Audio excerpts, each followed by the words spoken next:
Army chief का तुर्बत का दौरा, बलूचिस्तान की सिक्योरिटी सूरत हाल और बॉर्डर मैनेजमेंट पर ब्रीफिंग। जनरल बाजवा का दहशतगर्दों के खिलाफ कामयाब ऑपरेशन पर इत्मीनान का इजहार। ओपोजिशन की यलगार, नाकाम बनाने की जतन। वजीर आजम लाहौर में चौधरियों से मिलने पहुंच गए। चौधरी शुजात की अयादत, तहरीक अदम एतमाद पर मुशावरत। मुस्लिम लीग काफ का हुकूमत का साथ निभाने का ऐलान।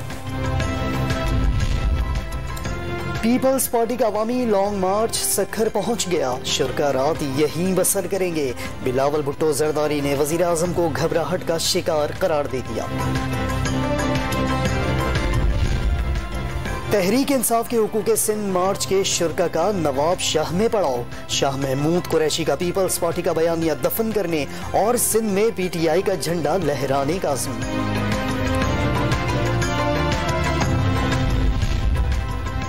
साबिक chief justice Azad Kashmir high court Abdul मजीद मलिक के इंतकाल पर सोग का ऐलान।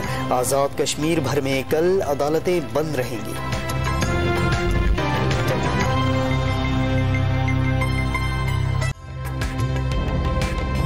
ताज़ा तरीन वीडियोस के लिए हमारा YouTube चैनल सब्सक्राइब करके बेल आइकन प्रेस करिए ताकि आपको मिले हर अपडेट सबसे पहले।